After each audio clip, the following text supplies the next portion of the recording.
خوش آمدید، امید کرتی ہوں کہ آپ سب خیریت سے ہوں گے۔ تو شروع کرتے ہیں آج کی اپنی ویڈیو۔ دنیا میں اب بھی ایسے لوگ اور کمپنیاں موجود ہیں جن کے پاس معلومات کے قیمتی ٹکڑے ہیں جو عوام کے لیے زیادہ طور پر دستیاب نہیں۔ اگرچہ سائنس اس حد تک ترقی کر چکی ہے جہاں ایک مدھم قابل کمپنی صرف ایک پروڈکٹ کو ریورس کر سکتی ہے، کچھ کمپنیاں اب بھی ایسے رازوں کو اپنے پاس رکھتی ہیں جو انہیں مارکیٹ میں خصوصی بناتی ہیں، اور وہ راز کو خفیہ رکھنے کے لیے مذائقہ خیز حد تک چلے جاتے ہیں اور اس میں کامیاب رہے ہیں کیونکہ یہ راز کئی دہائیوں سے افشا نہیں ہوئے۔ تو سب سے پہلے بات کرتے ہیں کوکا کولا، ہماری دنیا میں پانی کی طرح استعمال ہونے والی ڈرنک۔ ہر شادی بیاہ، ہر گیٹ ٹوگیدر پارٹی، ہر جگہ کوکا کولا کے بنا ہر دعوت ادھوری۔ لیکن کیا آپ جانتے ہیں کہ کوکا کولا بنائی کیسے جاتی ہے؟ اس کی ریسیپی کیا ہے؟ یقیناً نہیں، کیونکہ صرف 2 ایگزیکٹو اس فارمولے کو جانتے ہیں اور اسے اٹلانٹا کے سن ٹرسٹ بینک میں لاکر میں سخت حفاظت میں رکھا جاتا ہے۔ بہت سے ملکوں نے اس ریسیپی کے بارے میں جاننے کی کوشش کی لیکن سب ناکام ہوئے۔ 1970 کی دہائی میں ایک وقت تھا جب ہندوستان گورنمنٹ نے کوکا کولا پر یہ شرط عائد کی کہ وہ اپنے اجزاء کی فہرست جاری کریں، تب وہ اپنے ملک میں کوکا کولا کو چلنے دیں گے۔ لیکن کوکا کولا نے شرط کو ماننے سے انکار کر دیا اور کئی عرصے تک کوکا کولا ہندوستان میں بین رہی، اور پھر انڈین گورنمنٹ تبدیل ہونے کے بعد یہ شرط بھی ختم کر دی گئی۔ اب بات کرتے ہیں ہیبسبرگ نیپکن فولڈ، جو آسٹریا کا ایک قومی راز ہے۔ صرف 2 گمنام سرکاری ملازمین ہی جانتے ہیں کہ اوپر کی شکل میں رومال کے ٹکڑے کو کیسے فولڈ کرنا ہے، اور ایسی کوئی دستاویز نہیں جہاں یہ لکھا ہو کہ رومال کو جس شکل میں ہم دیکھتے ہیں اسے کیسے فولڈ کیا جائے۔ جب ملازمین ریٹائر ہو جاتے ہیں تو وہ معلومات نئے ملازمین کو دی جاتی ہے جو پھر ریاستی عشائیے کے دوران رکھے ہوئے نیپکن کو فولڈ کرتے ہیں۔ اس کے علاوہ دنیا میں کسی نے بھی اسے مکمل طور پر کرنے کا طریقہ نہیں نکالا۔ اب بات کرتے ہیں stairway to heaven album کی۔ کوئی نہیں جانتا کہ اس البم کے کور پر بنی جو پہلی علامت ہے اس کا مطلب کیا ہے۔ اس البم میں ان کا کلاسک گانا اسٹیئر وے ٹو ہیون شامل تھا، یہاں تک کہ بینڈ کے ممبران یا پروڈیوسر بھی اس علامت کے معنی نہیں جانتے۔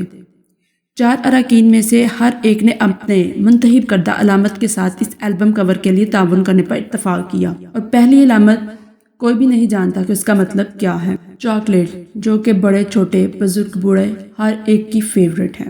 ماضی میں جب چاکلیٹ تیار کی جاتی تو یہ ہمیشہ ڈارک چاکلیٹ ہوتی اور اس لیے یہ اتنی مقبول نہیں تھی جتنی چاکلیٹ ہم آج کل کھاتے ہیں۔ یہ کڑوا اور میٹھا تھا، اس کی مقبولیت کافی طرح کی تھی۔ 1900 میں جب ہرشی کی پہلی دودھ کی بنی چاکلیٹ تیار کی گئی تو اس کا ذائقہ میٹھا اور ہر ایک کو پسند آیا۔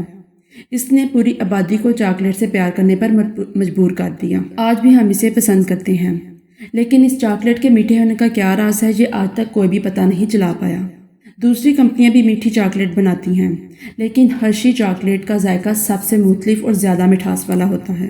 پلازما ٹی وی آج کل ہر گھر میں موجود، لیکن کیا آپ جانتے ہیں کہ یہ پہلے سیمسنگ کی عمل کیا تھا؟ ہم میں سے بہت سے لوگ یہ نہیں جانتے کہ پلازما اسکرین ٹیلی ویژن تک کی تحقیق اور اسے خصوصی طور پر سیمسنگ نے تیار کیا۔ ٹیلی ویژن کے کاروبار میں آج ان کی بھی اجارہ داری ہوتی اگر وہ شخص جو اپنی ملازمت کے آخری دن تمام خفیہ پھل چرا کر اپنے ساتھ نہ لے جاتا۔ پھر اس نے چوری شدہ راز ایک چینی کمپنی کو دے دیے، اور اسی لیے آج ہر manufacture company plasma T V بنا سکتا ہے۔ Just like Coca Cola, KFC کے بھی صرف 2 ایگزیکٹو مشہور فرائیڈ چکن میں استعمال ہونے مسالوں کی خفیہ ترکیب جانتے ہیں جسے دنیا بھر میں ہر کوئی کھاتا ہے۔ یہ نسخہ ایک ایسی جگہ میں محفوظ ہے جو ایسا لگتا ہے کہ کسی خزانے کی حفاظت کی گئی ہو۔ اس نسخے کو 2 فٹ موٹی کنکریٹ کی دیواریں، 24 گھنٹے نگرانی، مسلح گارڈز اور 2 ایگزیکٹو کے لیے منفرد پن کوڈز بھی ہیں جو اسے صرف اس وقت کھول سکتے ہیں جب وہ دونوں وہاں موجود ہوں۔ اس کو راز میں رکھنے کے لیے اور بھی بہت کچھ ہے۔ تمام مسالے ایک جگہ پر مکس نہیں کیے جاتے، آدھے مسالے کو ایک جگہ پر ملایا جاتا ہے اور آدھے کو دوسری جگہ، تاکہ اسے مکمل طور پر خفیہ رکھا جائے۔ کسی کو معلوم نہیں کہ ان مسالوں میں کیا کیا شامل ہے۔ اب بات کرتے ہیں ایک زبان کے بارے میں۔ یہ قطعی طور پر راز تو نہیں لیکن راز بھی ہے، لیکن صرف 2 لوگ ہی یہ زبان بولنا جانتے ہیں۔ ہسپانوی حملے سے پہلے میکسیکو میں یہ بہت مقبول ہوا کرتی تھی۔ تمام پرانی مقامی زبانوں کی طرح آیاپانیکو بھی آہستہ آہستہ ختم ہو گئی۔ جو 2 لوگ اسے بولتے ہیں وہ دوسرے کو نہیں سکھاتے تاکہ زبان کسی طرح زندہ رہے۔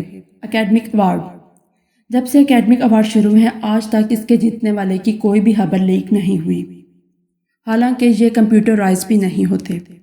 وہ بیلٹ جن میں ووٹ ہوتے ہیں Price Waterhouse Cooper auditor کے 2 ایگزیکٹو سنبھالتے ہیں۔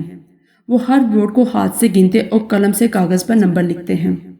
پھر وہ ہر ایک نتائج کو 2 الگ الگ سوٹ کیسوں میں دونوں ایگزیکٹو اپنے ساتھ لیڈ پولیس افسران تک پہنچاتے ہیں، جہاں سے یہ ایوارڈ تقسیم کیے جاتے ہیں۔ امید کرتی ہوں کہ آج کی ویڈیو آپ لوگوں کو پسند آئی ہوگی۔ اگر پسند آئی ہو تو لائک کریں، چینل کو سبسکرائب کریں۔ اللہ حافظ۔